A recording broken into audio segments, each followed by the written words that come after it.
Welcome, everybody, to Greg Heym's Crossing the Line. Woo! Thank you, Ray. Coming to you live from Studio 1873. Woo! Actually, we're not live. We're recorded live. You know that because you're watching it on YouTube or listening to it. But I said that we never make edits. We're that lazy around here. We just throw it out, and that's What it. you see is what you get.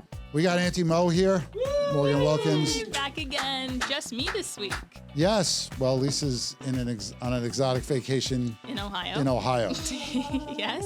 We're wishing her the best. If I've been there, it's not beautiful. not an exotic location. And I've been to Ohio 3 times in my life. The Cincinnati Open just finished, though, which is a great tennis tournament. Sure. Let's go with that. Have you ever heard of it, Greg? No. Maybe I did when I cared about tennis, but it's a great tournament. I don't care about tennis Highly anymore. recommend. Okay. Well, next time I'm in Cincinnati. Although I was in Dayton for the NCAA tournament in 1990, 91. Mm-hmm.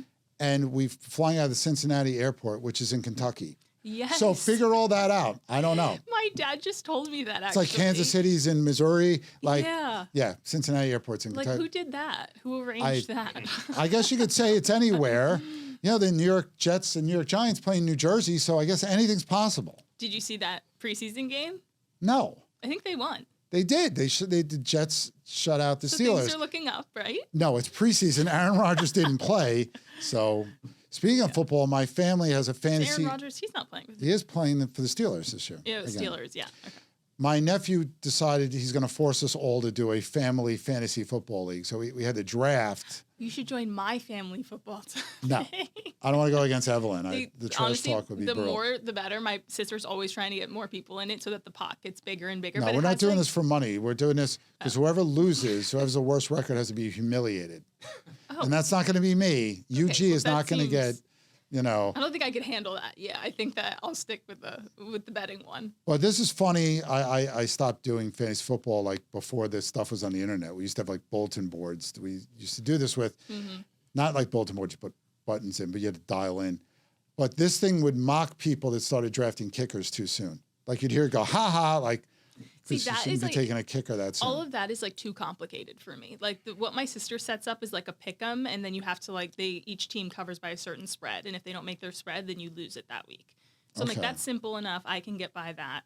Fantasy football, to me, like I can't with the ins and outs of it, of like your player. What my son's in like 5 of these leagues. I know. No, it's like, why don't you treat your subjects like that? Speaking of my son, went up to Buffalo, dropped him off. Yes, you did on Friday. Today's his first day of school. He had a 10 o'clock class, so hopefully he's... You should send a photo of you on his first day of school. Well, we forgot to take a photo of the dorm before we left, so my wife asked him like 10 times since then and he has not done that yet. So he's clearly in trouble. But we were in the bookstore buying all the UB swag because we hadn't gone to the bookstore last year. But I had my Stray Cats tour shirt on. And this young lady behind the counter is like, who are the Stray Cats? Like, what genre is it? And I'm like, it's rockabilly. I said, ask your parents. She's like, my parents are 40. I'm like, don't ask your parents. I'm. What's the genre? Rockabilly? Rockabilly is like, it was started in. Hold on, you guys never heard of rockabilly? No. Rockabilly is like a combination of rock and country where it's, you think of people like Gene Vincent, Eddie Cochran. That grunt, he was like, oh no. No, that's a fair description. I mean, it's got a beats, 50s. Beat Bop Alula, Summertime Blues, like that. That was the foundation of rockabilly. So crossover between like rock and country. Yes. Where they meet. Somewhere in the middle. But not what would be like the equivalent today? Yes. Of like a rockabilly. Like, do they still have the rockabilly genre? Is it still like well, the Stray Cats were just on tour, so yes. Yeah, but they're like derived out of like the early. Well, the early rockabilly people are all dead. It's like doo-wop came back in like the 70s. There was there's like nostalgia movement. Yeah. It's funny because they're from Long Island, which is not known for its rockabilly bands. You expect them to come out of the South. Yeah. But the two guys that really made it popular were Gene Vincent and Eddie Cochran, who were in the same car crash. Unfortunately, Eddie Cochran died in that car crash. Gene Vincent wound up dying later because of excessive drinking. But it's kind of a bouncy kind of music. It's played with very few instruments. The Stray Cats are only guitar, bass, and drum. There's only 3 of them? Yeah. And it's phenomenal. Anyhow, we got to get to the economic stuff. All right, if you say so. I could talk all day about rockabilly, but then we'd have to have Ray come up, and he doesn't like to be on camera. So behind the scenes. Well, you know, it's some people are more comfortable like that. You know, it's okay. We don't force people to do stuff. There can only be one Greg Heym in front of the camera. That's right. And only one Ray clapping like Clapping that. behind, exactly. All right, we're gonna start the show by showing some commercials, and then we'll be right back. Sedge & Zuckerman is a boutique residential law firm guiding you and your clients every step of the way with a solution-oriented approach. Make sure to work with a deal maker and not a deal breaker. Contact us today at sznylaw.com. Investors, this is your moment. I'm Scott Nadler with Cross Country Mortgage, and whether you're starting out or growing your empire, I've got the loan solutions to make your next move a success. Let's talk today. And we're back. All right, so the U.S. debt, that's how much money we owe as a nation, hit $40 trillion last week. Not a small number by any means. How big is it? It's so big when it sits around the house. It sits around the house. It's an old joke from the 60s. So how much is $40 trillion? A lot, right? That it's should like be hard sufficient. To even kind of So scale it's that a in your 4 head. followed by 13 zeros. Yes. Okay. That's crazy. So that equals about $117,000 for every person living in this country. So why didn't they all give us $117,000, right? That would be nice. Instead, if you laid it out end to end in $1 bills, you could go to the moon and back 10 times. Wow. Really? Yes, we're That's a way to talking big visualize here. So we're in debt a lot. We're in debt. But investors, you know, people that buy the government bonds, because remember, federal government can run deficits, which they do very well, and they do all the time. All the time. State and local governments can't do that. They just make up phony baloney accounting gimmicks to make it look like their budgets are balanced. So you think of your debt, not necessarily you, Morgan, but just in general. Yeah. Your debt, if you owe, let's say you have a mortgage for $500,000, the question is, okay, but what does that mean?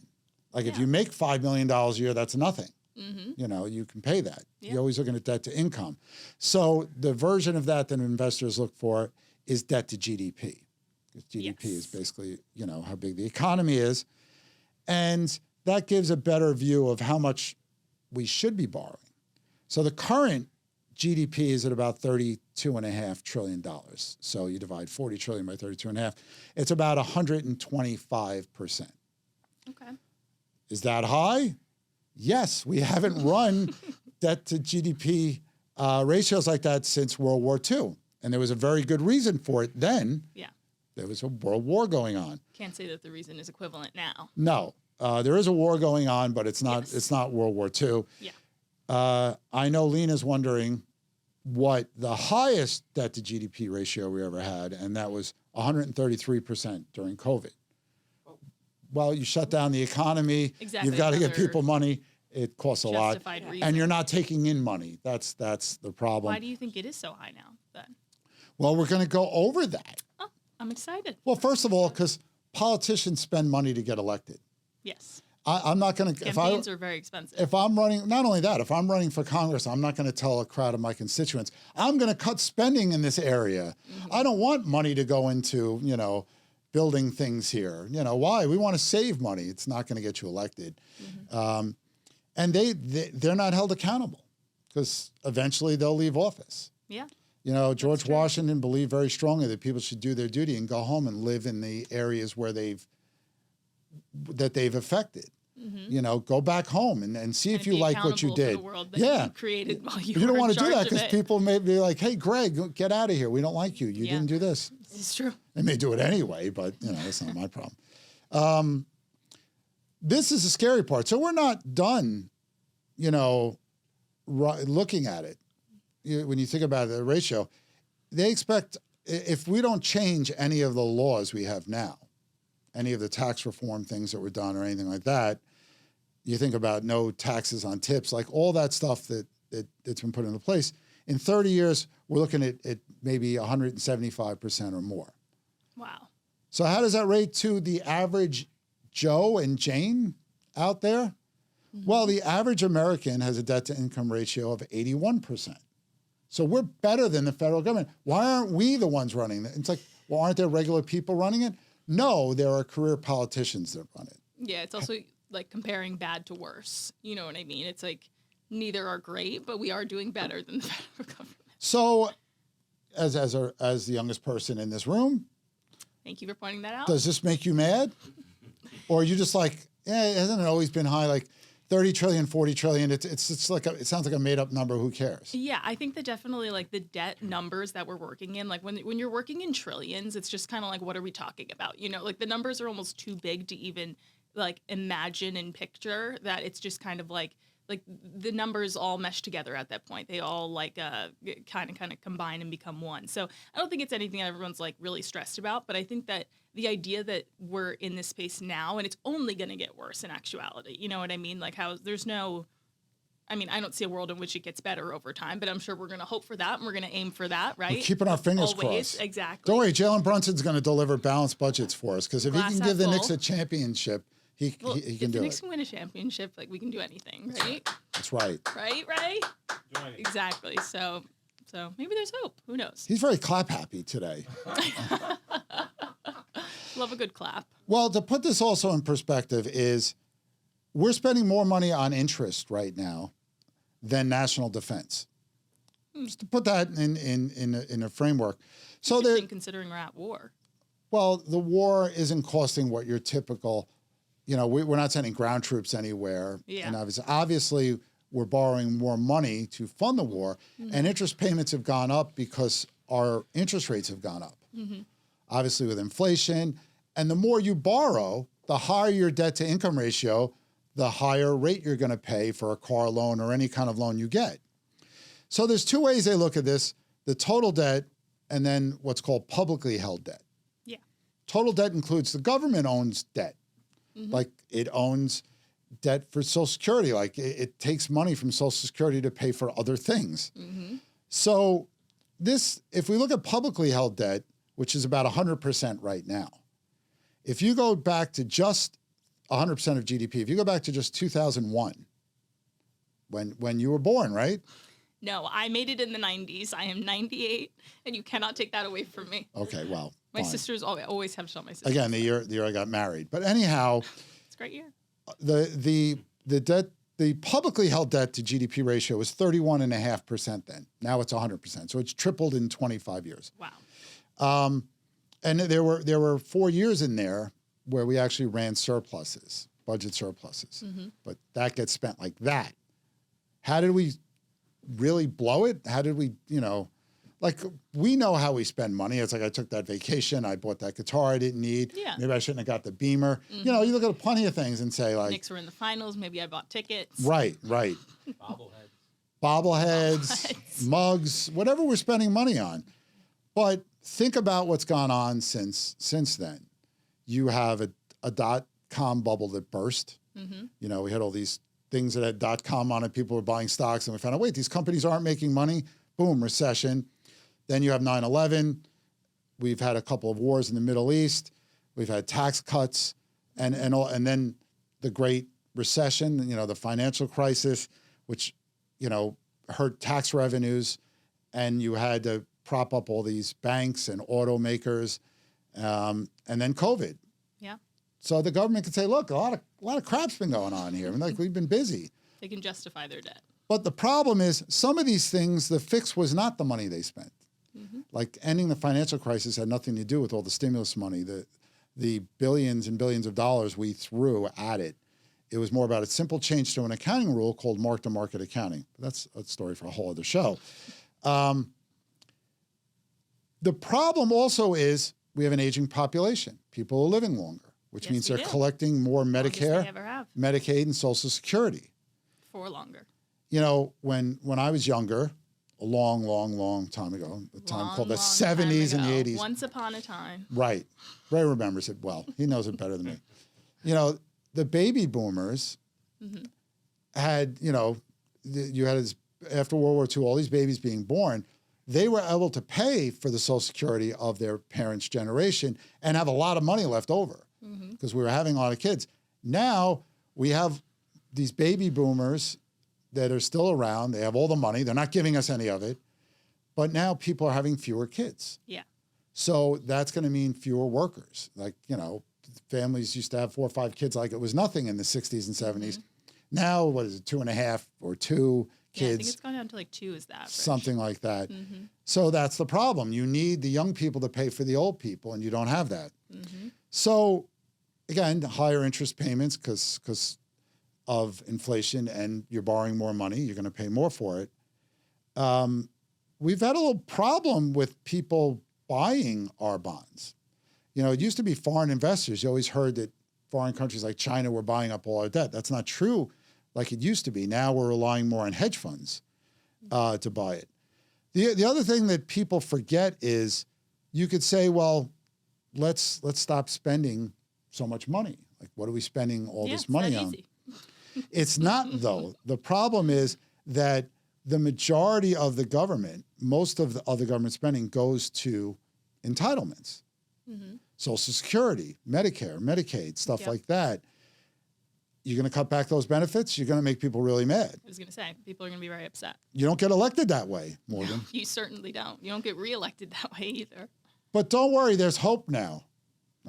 Okay. You can see I'm about to tell a joke. So I'm going to take it there's no hope. Treasury Secretary Bessent said last week, there's a very good chance the U.S. has seen its budget deficits peak under the current administration. Okay.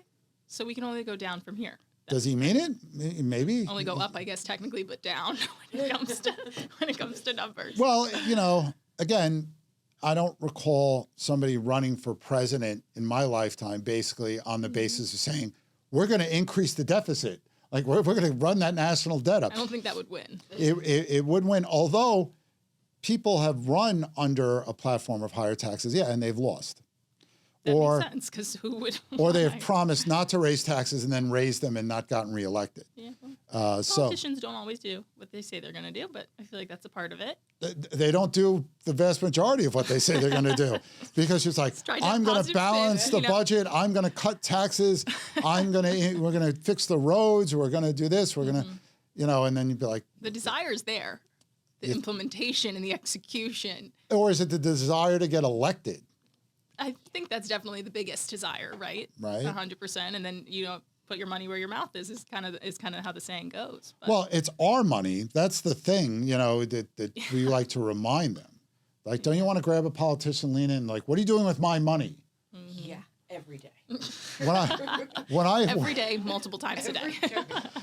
When I worked for the federal government, people used to go, Greg, you're working for the federal government. I'm paying your salary because I pay taxes. I go, I pay taxes too, so I'm paying my own salary. Can I give myself a raise? And they're like, no. But, I think people that spend 20, 30, 40, 50 or more years in office, maybe they're losing a little grasp of that you're messing with people's earnings and they're working hard for it. And if you're going to raise taxes, you better have a reason and it better make sense. Because right now we have a movement in this country to just raise taxes just because we want the money. Yeah. And that's a hard sell for people. Definitely. If it's taxes after a financial crisis or COVID, you're like, okay, I can see. Yeah, you can justify. It feels justified to the people to be like, okay, I'm paying more because of this. I'm paying more because of X, Y, and Z. But if that's not there, then it can create a little bit, Right, and then when you raise taxes, you seldom say, okay, the crisis is over, we're going to lower the tax rate. That doesn't happen. No, it doesn't ever seem to go back down after it goes up, right? Plus, as my grandmother would say, another way they get you is they don't index these things for inflation. So what does that mean? We have here in New York State what's called a mansion tax, which is an extra tax that starts on homes that sell for over $1 million, $1 million or more a year. That level was set in the 80s. And it has not been raised. So the equivalent of that would be almost $3 million today. But since we don't index it for inflation, it's what you call bracket creep.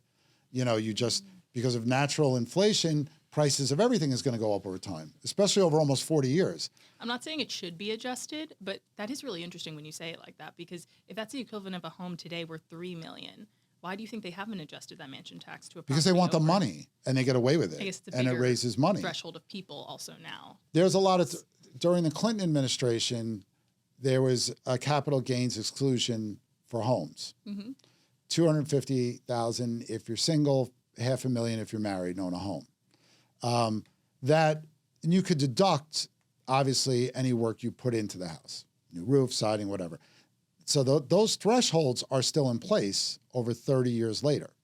And now there's a movement to say, hey, let's bump these up a little bit. Yeah. Because, you know, people are seeing bigger gains.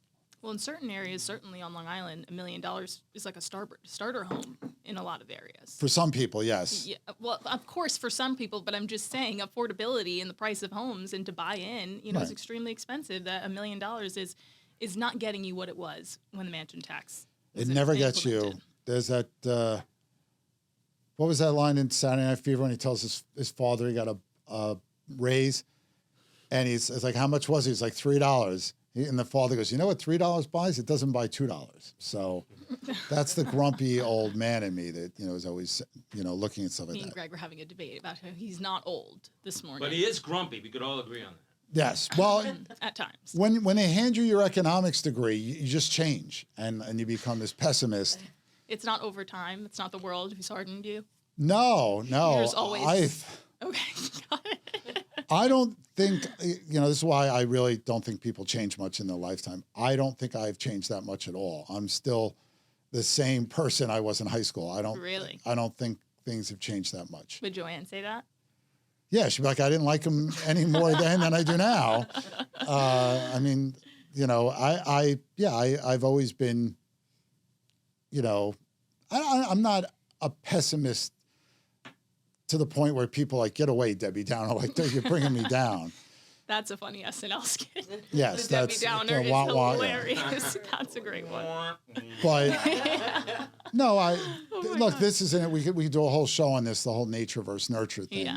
You know, a lot of economists believe that you are who you are when you're conceived, that it would be the nature argument, right? Mm-hmm. Yeah.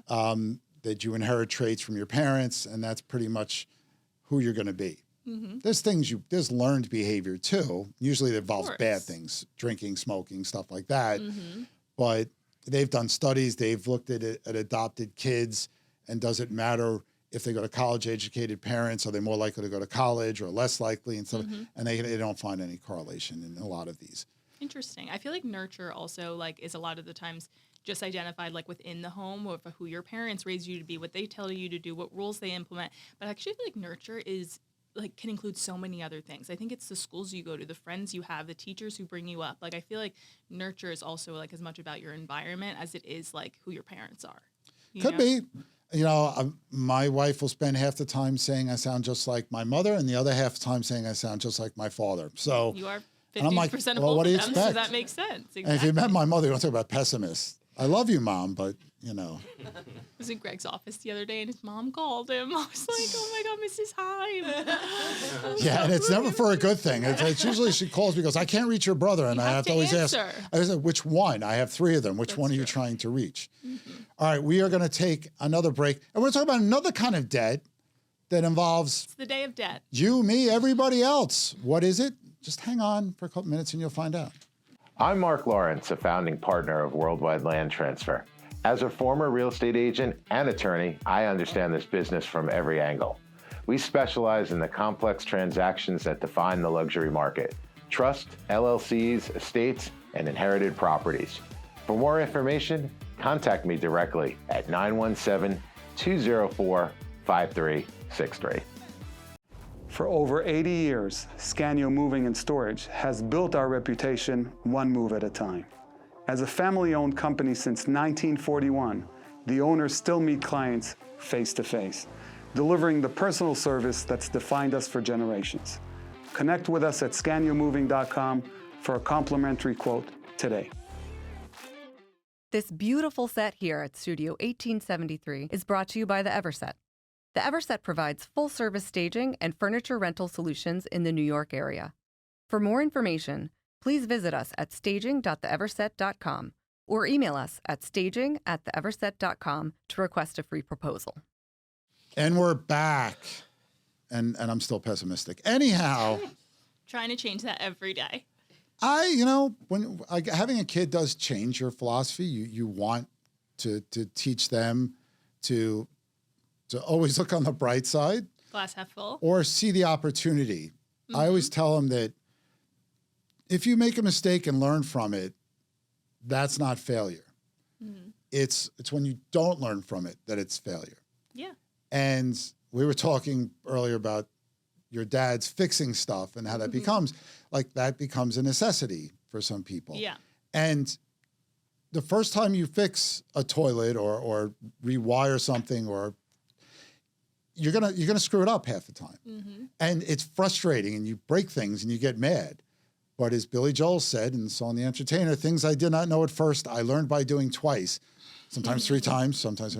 So, it's a process. If you make a mistake and you learn from it, that's a positive. Absolutely. You're not going to do that anymore. I try to tell my son, I want you to at least not repeat my mistakes. Find new mistakes. The ones that I know are stupid, I'm going to tell you about. The other ones you're going to figure out on your own. I feel like you have to be a really self-aware person to learn from your wins, right? To walk away from something, have done it successfully, and still be like, you know what, I did it, I'm happy I did it, but I could have done it better. I feel like a lot of people nine times out of 10 are walking out of something. And if they won or if they did it successfully, then they're just like, I did it perfectly. I did it the right way. See, that's how I feel when I rewatch the shows. I'm like, it was perfect. It couldn't have been any better. You're like, no notes. Maybe Ray could have clapped a 10 little out of 10. louder. Lena could have contributed. But outside of that, it's never me. I feel like we're 4-way podcasting right now. I don't know why. Well, because it's fun that way. I know. I like it too. It's fun. All right, so I got claps. we promised you more scary debt stuff. Yes. This is about us average day American sports fans. Yes. According to a company called National Debt Relief, who's a debt relief company, so they have a good name. Self-explanatory. The average U.S. sport fan spends about $2,000 a year on their favorite teams. Now, first of all, I think this is low, especially low. Yes, because this includes tickets, merch, as your generation calls it, and betting on games. Oh, interesting. I know people that bet, and is this per year? Per yeah, month? Per year. It's so, then. 2/3 almost of Americans have said they expect to or already have spent money on sports fandom, as it's called. I mean, $2,000 doesn't even get you into a Knicks game. And it certainly doesn't get you into a World Cup game. No, so, certainly not. Plus you have this other thing that's only become an expense lately is streaming channels. If I want to watch the Yankees, when I was a little kid, there was Channel 11. That's the channel the Yankees were on. Yep. Then they were on Sports Channel and all that, and then they created their own network, the S Network. Okay, good. Now I'm not going to have to. Oh wait, they're on Amazon Prime. It's like, oh wait, it's on Apple TV. Like, wait a minute, it's on Netflix. During the Knicks why are games on like... Netflix? No, it's so true. Yeah. Is it still on the radio? Yes. No problem. Really? Yeah, still on the radio. You can listen to baseball games on the radio. You can listen to any sporting event on the radio. Yeah. I mean, I guess that's not that surprising, but like. Back in the old days, like you went to the beach, you'd bring a transistor radio, listen to the Yankee game. It's a little thing with a battery, little antenna. I know what it is. No, you don't. Anyhow. I've heard of it. You've heard of it. I saw a black and white movie. It had one in it. So this is a problem. So the actual average for everybody is $1,970. Men spend more. The average for men was like $2,200. Yeah. But for fans between 25 and 34, aka Morgan Wilkins, $26-27 per year.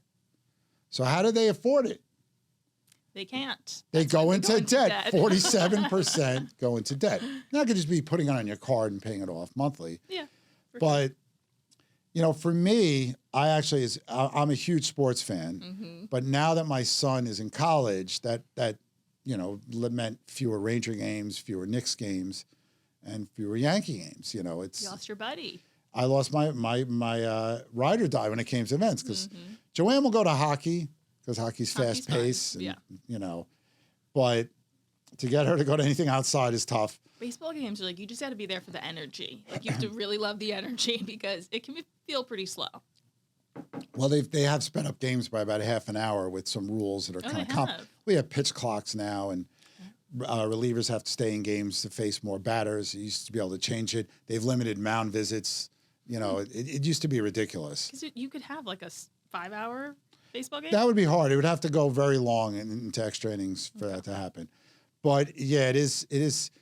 George Carlin used to do a great bit on the difference between baseball and football. You know, like baseball is played in a park. Football is played on a gridiron. He's like, the object in baseball is to go home. It's like, I'm going home.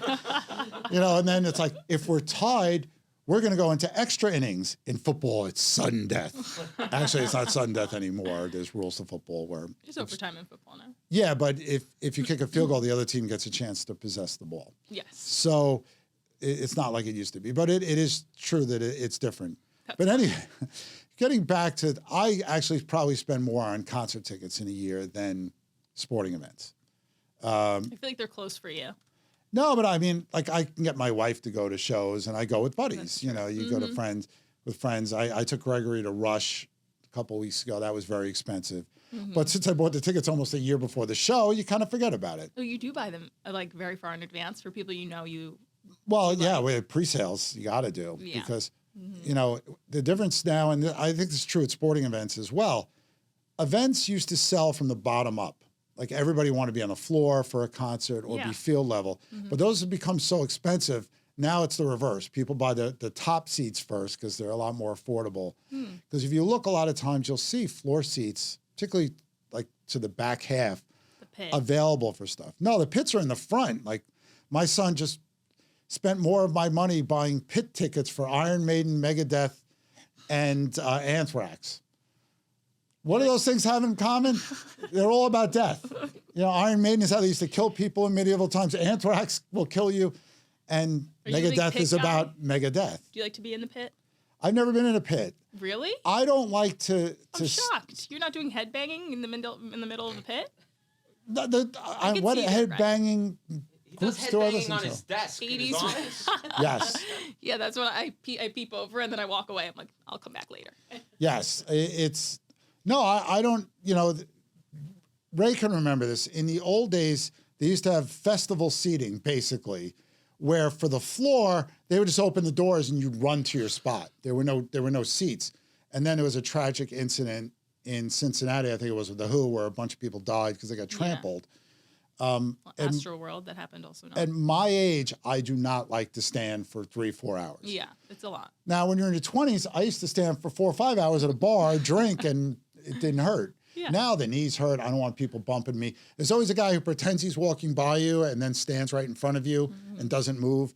So now I like a seat when I go to a show. I feel like there are certain shows that are better for like pit, like you really want to be close, and then it's better to be further away. Like if you're getting a dancing performance, right, where someone's like really performing for you and being interactive, then I feel like it's like, you know, sometimes being in the pit is really fun, everyone's dancing. But like when Billy Joel had his residency in MSG, like I feel like even being anywhere in the arena would have been amazing. But I actually feel like not being so close is even better in those instances. Well, he doesn't sell the front row to his shows because he got tired of seeing people there who clearly did not know his songs and just got the ticket because the company gave it to him or a rich person gave it to him. Yeah. Oh, that's super interesting. But there were people on the floor level. Yeah, there's people on the floor level. Yeah, just not like right up under him, yes. It's some acts are arena acts, some acts are stadium. My son went to Brooklyn, the Brooklyn Paramount to see, I think it was Kill Switch Engage. So just the name of the band kind of tells you. So he sent me a video. He was in the pit, and there's a video of him literally holding the lead singer up with one hand and taking a video of it with the other. And he says it was like the coolest experience ever. Yeah, well, you're like one with the people down there. I'm like, but sometimes it's a lot. Like I don't want to hold Billy Joel up. I mean, he's lost a lot of weight, so it'd be easier. That's super fair. But, you know. No, I went to Under the K Bridge. You know that venue in Brooklyn? No. It's such a cool venue, right? Yeah. It was. I actually saw this DJ there. His name's Disco Lines, but it was fun. But it's like when you go see a DJ, especially like everyone's like mosh pitting like crazy. Is that true, Lena?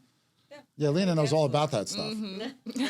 No, it's super fun, but like I like, especially in a festival setting where it's like so many people who like sprint to the front and wait 6 hours because like Justin Bieber's going on that night or something. That would give me. That shows you what's wrong with society today, Ray. Right? Come on. That's too much for me. Now, we would have got the hours to see Brian Setzer, but Brian Setzer plays an instrument and is a legend. Justin Bieber is just a perpetual annoyance. Well, you didn't grow up with him, so you don't get it. No, I could have been his father for all we know. But things change, and I'm not saying I understand. I mean, just look what Taylor Swift concert tickets will cost people. Yeah. And what they'll spend and what parents.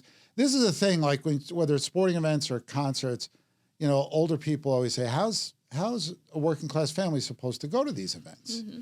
And my argument is the only events I ever went to, the only games I ever went to with my family were when my father got free tickets. Because you're a family of 6. Yeah, we had a big family. It's hard to buy 6 tickets to a Yankee game or a Rangers game or whatever it is. Yeah. Plus, remember when you just collect the milk bottle caps and you get a free ticket? Yeah, but you also, Really? like my son would be like, oh, I got buy one, get one free Yankees tickets. They're like, yeah, you still have to get there, right? Yeah. If you're driving, you have to park and pay tolls. If not, you have to take the railroad or the subway. Yeah. You're going to eat there. Because baseball games do last a couple hours. It's going to be at least $50 for chicken fingers. That's how they get you. See, that's another opiate. They let you in for free, right? Because, okay, come on in. Now smell how good, the burgers taste. You smell, and then you want a burger. And it's like minor league. Like a lot of people, I mentioned this before, I think, there's an independent league team that plays out on the island called the Long Island Ducks. Yeah, I know Long Island Ducks. It costs like $10 to get in there. Yeah. So you say, oh, it's a nice family friendly. But then when you go to buy the food, it's the same price as if you were in Yankee Stadium. The beers are still $20. Like it's like you go to Mr. Softy truck now. If he pulls up, it's like 20%. Like yeah, it's that is the problem. I think it's always been tough. Hold the sprinkles. But for these people going into debt to go to the World Cup or go to Knicks games, I mean, I think the Knicks tickets and World Cup were so expensive that the average person didn't have enough credit to do it. Or saw that it was insane. Or people are going into debt, putting things on their credit card and being like, this is a once-in-a-lifetime opportunity. I'll pay it off. It'll be worth it. Well, the World Cup, and if it's in another, less expensive country, it might be cheaper just to fly there and do it. Oh, I'm sure. Than to get tickets to MetLife. A lot of Knicks fans went to Cleveland for the conference championships. It was much cheaper to fly there. When I went to 2 AFC championship games back-to-back the Jets were playing in. One was in Indianapolis and one was in Pittsburgh. Much cheaper than they would have been had the Jets actually hosted those games. People were saying you could have, during the Knicks versus San Antonio, you could have flown to San Antonio, bought your ticket on a plane, stayed in your hotel, and bought a courtside ticket in San Antonio Stadium for less than it would cost you to sit courtside at Madison Square Garden. Well, this is a problem, but when an arena only holds 18,000 people or roughly around there, depending on the arena. There are millions of people in New York. There are millions of rich people that can fly in for the game and will do it. Yep. That's the issue. Unfortunately, that's why baseball games tend to be a little more affordable because there's more tickets. Yeah, and they're driving up prices. The NFL, like my son, one of the advantages of being up at University of Buffalo was he'd go to Bills games. That's so fun. And the Bills are a great team and a great quarterback. I hate them because I'm a Jets fan, but no, but you don't hate the Bills. Yeah, I do. Of course I do. Any team that routinely beats my team, I'm going to hate them. I hate the whole AFC East. Yeah, but it's about that the Bills are beating your team and that your team is just losing. It's both. The Jets lose better than anybody. They have the longest playoff drought in sports right now. Any of the major sports. You have to hate the Patriots more than you hate the Bills. Of course, everybody hates the Patriots. Okay, just wanted to make sure we were on the same page about that. What's a team hated by anybody in any sport? The Philadelphia team. Whatever that is, we hate them because they're the worst fans in all sports. Oh, yeah, Eagles, 76ers. Oh, awful. And now the 76ers got LeBron, and don't even get me started. What's their baseball team? The Phillies. Well, should have known that. Pretty obvious. Pretty obvious. So anyhow, sporting events are expensive, but even watching them has become expensive at home because of the streaming services you have to have. Yes. Merch has become expensive, although my son finds these cheap places online that sell them made I don't even know where. He keeps getting these jerseys for next to nothing. Wow. And they don't disintegrate if you wash them. What is it, like Farfetch or something? I'll find out. What, you going to buy a Brunson jersey? No, I'm not going to, but my dad just did. But I bought I bought hats. I'm just like a hat girly. Love hats. Okay. But I fear I'm like about to contribute to this article. Like I'm feeling this article personally. Because the U.S. Open's about to come? Because the U.S. Open is about to begin. And like I just have to go, you know, and it truly, everything about it now is like an activation. Like it is, as somebody who went to the U.S. Open my entire life, ever since I can remember, like I've been to the tournament in all stages, and they just redid Ash. So they got rid of the lower level of courtside portion of it, and they're putting suites there. So they're just giving Arthur Ashe like a whole new renovation. And already last year, it was such an activation immediately for influencers, right? And so many brands are buying out all of these suites because they can, right? And then filling them with influencers who are going to post about it and level up their brands. And it really just takes away from the experience. Excuse me. It takes away from the experience of the actual people who love the sport. And it prices them out, right? It completely does. Because if there's less seats in the stadium, then it's going to make every single seat in that stadium go up in value. So, yes, well, I'm feeling personally victimized by this article, Greg. I started going to the U.S. Open in the 80s. Yes. And it was always ridiculed as, you know, you're paying $20 for a hot dog. And this is like 40 years ago. Like some things that, like going to a Super Bowl has always cost too much. Going to the NBA Finals, going to the Stanley Cup Finals, going to the World Series. All of that stuff has always cost too much. And they're in business to make money. Yeah. That's all they care about. And you can't argue that because everyone's in business to make money. But so Buffalo, the point I was making with Gregory is he used to go to games like last minute. For like $20, he'd buy a ticket, get to the stadium in the first quarter, and get to see 3+ quarters of a football game from field level seats and have a blast. Yeah. Now they have a new stadium. New stadiums mean much higher prices and seat licenses. And that's the problem now at football. I'm not aware of any other sport doing this, but in most stadiums, now new stadiums, you have to pay thousands of dollars just for the right to buy your tickets. So with the Jets, the right to buy your tickets? Yes. That's crazy. Personal seat licenses. They try to get you, this is how they get you. They say it's an investment. That's going to be more valuable. As the Jets start winning Super Bowl after Super Bowl, you can sell your license to somebody, but you still have to buy the tickets. Yeah. And that's when people start to fight back. And Buffalo, they've found out that some of the seats are obstructed view now, and they're kind of upset. I think it's funny that NFL and Major League Baseball teams, where you're in open air, when they build these new stadiums and they want people to spend a fortune, don't at least put a retractable dome on them. You want to charge people all this money to get rained on, especially in football. They almost never stop a game unless it's thunderstorms. Like MetLife doesn't have a cover on it, does it? Yeah. And two teams split the cost of that, and they were too cheap to put a dome. So true. The Giants and the Jets. That's so true. Awful. All right, we're going to take our last commercial break, and then we're going to talk about the stupidest law in New York City's history that is having the worst rollout and has become a comedy of errors. Have I piqued your interest? We'll see if you come back after these messages.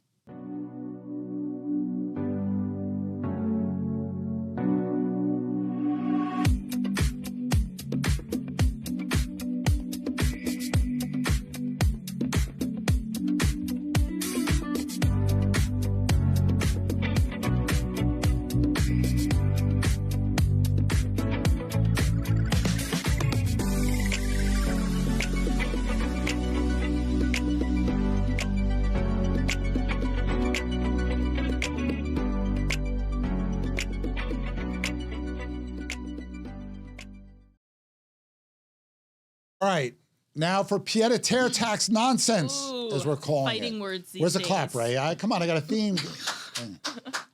Lena, you can't golf clap. Okay? Okay. Opera clap. It's early Monday morning. Got to cut her some. So, for those of you who are outside of New York, or outside of New York City, the pied-à-terre tax is or surcharge, as they call it, is a surcharge on second homes. So homes that you own that are not your primary resident. We have a lot of that here. A lot of people have moved to Florida. The primary residence is there. They still keep a pad here. Yeah. If it's a co-op or condo and the city's market value is over $1 million, you're paying. If it's a 1 to 3 family home and the market value is over $5 million, you're paying. If it's not your primary residence. Why a difference in the numbers? Well, the way the city values co-ops and condos is so ridiculous that they're grossly undervalued. That's why that's a lower threshold. So getting ready to roll it out. You know, it was passed in a hurry, you know, like a lot of before. And the bill was not specific about many things. You wait for the Department of Finance to put out the rules. Clarify. So you go, they could tell me how to do this. Like, how do I prove my primary residence? What if I have one apartment and I'm renovating one to move into? Do I have to pay? What if I have shares that aren't combined in a couple? All these things I talked about. Watch the episode with Martha Stark, former finance commissioner. We talk about a lot of these things. So now they're gearing up to get the bills ready. They're going to send bills in November, and you're going to owe it by January 1st. So they said, we're going to release a sort of an addendum or a supplemental tax roll. Every year the city releases a list of all the properties and what the market value and the assessed values are for the upcoming year. So we figured this supplemental roll was going to be a list of the properties that might qualify. How would they know if it would qualify? Well, is the market value over $1 million for an apartment or $5 million for a townhouse? You would think they would have at least done that. Yeah. No. So what they did instead was post a list of more than 900,000 addresses with the owner's name and market value, basically ignoring that the vast majority of them were not worth an amount where they would have to pay it. So then they said, oh, yeah, well, sorry, you know, it was a list related to ones that could eventually or, somehow pay it. Yeah. And you go, but it's just a list of every co-op, condo, and townhouse, 1 to 3, 5 in the city. And they said, yes. So everyone knows. So, but, we want to show all the types of properties that are eligible. So this keeps getting dumber and dumber. It's more confusing. They're clarifying less as they try to clarify more. Yes. So it's kind of ridiculous. So then, they're getting ready to send letters, and you go, all right, so how many people are going to get these letters? Yeah. Because the DOF should know if it's a primary residence or not. They have the information. There are exemptions that you need to make it your primary residence to qualify. They can ask the state for income tax data, all of this stuff. So they sent out 17,000 of these letters, okay, saying that prove to us you don't have to pay this, which, as we would call it, is guilty until proven innocent. Until proven innocent instead of right? innocent until proven guilty. And by the way, you have about 3 weeks to go to this website and submit the documentation that we require, even though it's stuff they already have access to. And it's kind of people not even proving why they shouldn't pay it. They're kind of proving if they should. Because it's just it's basically giving like the Department of Finance all of the information to then be like, okay, actually, because based off of what you've given me, you do qualify. And maybe in some instances, like their people are not going to, and they're going to try and prove why they can't. But it puts it on them, which no one's going to do this, especially when the end result is potentially them having to pay double. Well, the thing is, if you don't do it, you're going to pay. This is the thing. I mean, you get a lawyer and sue, and guess what? People did that. So they were given till August 21st, which again was about a month from when these letters went out to get all the documents. And if you own your property in a trust or an LLC, where are those documents? We got to find them. Feel like enough time. Am I doing the right ones? Like, These people. And so there was a lawsuit filed. Actually, the attorney that did it was a former deputy mayor under the prior administration, who apparently likes to sue the city. But people that work in government are a good person to hire if you're going to sue the city. And they basically said that, you shouldn't be requiring us to prove we don't have to pay this. You should have to prove why we have to pay this. Yeah, and it turns out that a New York State judge said, yeah, you know what, you got a point. So there was a temporary restraining order implemented on implementation of this surcharge. And the judge said in his decision that the city had all the information it needed to determine if they were primary residents or not, and they just ignored it. So shame on you. But again, why do they care? The industry and everybody they asked told them the month you have, not just even before sending the letters, but even when they were debating this bill for all of like 2 days, it's been around forever, but it never has come close to passing. It's like, you cannot administer this. Yeah. You don't have values for individual co-op units. So you agree with the city's ruling that it should have been the other way around? The state judge's ruling. No, I think it's a ridiculous tax. You're basically penalizing people just because they don't live full-time in your city when these people spend a lot of money. This is not terrible for the housing market here in the city because this is a small percentage. It is terrible for the economy of the city. It's terrible for the people looking to have more people invest and come to New York. Now, it's New York, so people always will, but the incentive is now obviously a lot less for people to have second homes here, which is a big part of the economy than it once was. Well, and again, there's an old expression, the best neighbor is a neighbor who's never home, right? They don't make noise. That's true. They don't steal your newspaper, right? That is what you want. Why should you care if they're there a couple months a year? They're paying full property taxes. The only tax they don't pay is income tax, which is 20 some odd % of the city's tax revenue. They're paying everything else, sales tax. They spend fortunes. Developers build buildings that create thousands of jobs, construction jobs. You know, it creates a property tax base as these buildings, you know, are completed. They're paying a lot in property taxes. So why would you do this? Why are you basically forcing people to cut ties? And the answer is always, well, they'll just pay it. And this is an example, the fact that they're making you prove why you don't have to pay it, they're assuming that people are just going to be lazy and a lot of them just aren't going to bother and they'll just pay it. That's the cost of owning. Because anyone who can afford to have a second property in Manhattan is probably generally a pretty wealthy person. But a pretty wealthy person with an accountant, a lawyer, and everybody else that can take care of this. 100%. So right after this, the judge put out the restraining order, the city immediately appealed. So what does that mean? That means everything's going on as planned. Now, they did agree to push the deadline back to answer these letters from August 21st to September 18th. Okay. Gee, thanks a lot. 2 weeks. So the next hearing on this is August 31st. So we'll see. Okay. We'll see what happens. The latest data is the city received 5,001 exemption applications and granted 2,318 of them. So a little less than half have been granted. Okay. Now, I've gotten a lot of emails from our brokers here saying, well, it is their primary residence, but they're saying this, that, and that. And you feel bad for these people because mistakes are made. Governments make mistakes all the time. I also feel like the first year of implementation of something is like the worst.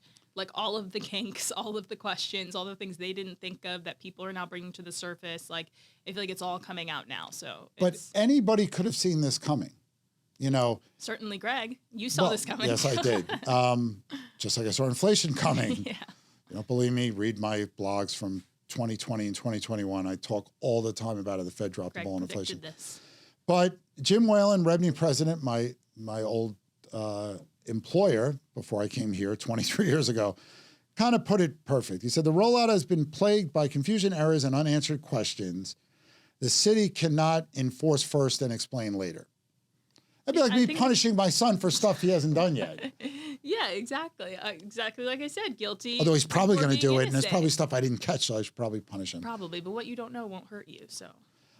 I think that, you're talking about a lot of money, potentially hundreds of millions of dollars, and you can think it's just the hedge fund people in the world, but there are people that bought homes 40 years ago that have appreciated in value. Maybe now they live, down south for the warmer weather in the winter and have just, they've benefited, and they are paying more property tax because their homes are worth more. Yeah. But to say, now you have to pay this additional tax because how dare you not make this your primary residence? And we're not the first city to do this. It's been done many places. In fact, there's a Taylor Swift tax in Rhode Island for that very reason. I mean, Rhode Island's very small. They got to have somebody pay. I guess so. But this tax the rich concept, it plays well with people. They go, that's not me. But if rich people, and we know that people behave based on tax changes all the time. For example, when tax reform was passed and state and local tax deduction went from unlimited to 10,000, people leave. Yeah. That happens. You want people to smoke less. You raise taxes on cigarettes to the point where they're a ridiculous amount of pack. Exactly. You do that to get people to stop smoking. 100%. Gas taxes. Gas is bad. We have to have electric cars. Let's just jack up the taxes. Look at what they pay in California. in gas. It's ridiculous. Record prices. So why do you think that people aren't going to say, okay, you know what, I'm going to put my son in there, because you can put an immediate family member who makes it their primary residence. My son has no income. You're not getting anything now. How do you like that? It's, people will find their way around it to avoid what is doubling their Well, as my costs buddy in Martha many ways. Stark points out, this is why you have lawyers. There's a difference between tax avoidance and tax evasion. Tax evasion, illegal. Is illegal. Tax avoidance, perfectly legal. There are ways around things. And rich people probably have better lawyers than the city does, because they can afford them. I think if there's a way around, they will find it. Well, and there are ways around paying this tax. Sell the apartment or the townhouse. Put an immediate family member in it. Rent it to somebody who makes it their primary residence. All of those ways are legitimate ways. No, you can't rent it for $1. It has to be a market rate. How are they determining that? We don't know. And here's the kicker. You talk about rushing a bill through with nobody understanding what it is, other than they expect to get $500 million in revenue. The way co-ops and condos are valued now is as if they were rental buildings. I won't put you to sleep with why, but it's a New York State law. In 2 years, they're now going to be required to value them using sales prices, not rental comps. How are they going to do that in 2 years? Where are they going to get the information from? And what is that going to mean? Am I going to pay more pied-à-terre tax or less when you go to a sales-based method? Nobody knows. Nobody cares. Just give us our money. And you think the people in the state legislature that passed this bill knew what these ramifications are going to be? No. Yes, because we told them. Did they believe us? No, I'm sure they heard a different story from the DOF. I'm sure they knew there was going to be ramifications, but I don't think that they were. I think they ignored them. They don't frank. care. Yeah. I think that's we'll just deal with no it better later. way to say that, but I just don't think they really cared. You would think, though, it's always like I always tell people, you can't wait for the law. You have to wait till the rules come out, because that really is the how-to. When the rules come out, it's 30 pages of basically threatening you what we're going to do to you if you lie on your application, and the penalties for doing that. Yeah. There was very little of, well, here's what we need, here's where you get it. Again, to get many property tax exemptions, like a senior citizen or a veteran's exemption, you have to prove primary residence. So right there, those people aren't going to pay. So why are you sending people like that letters? Why are you doing that? Why did you publish a list?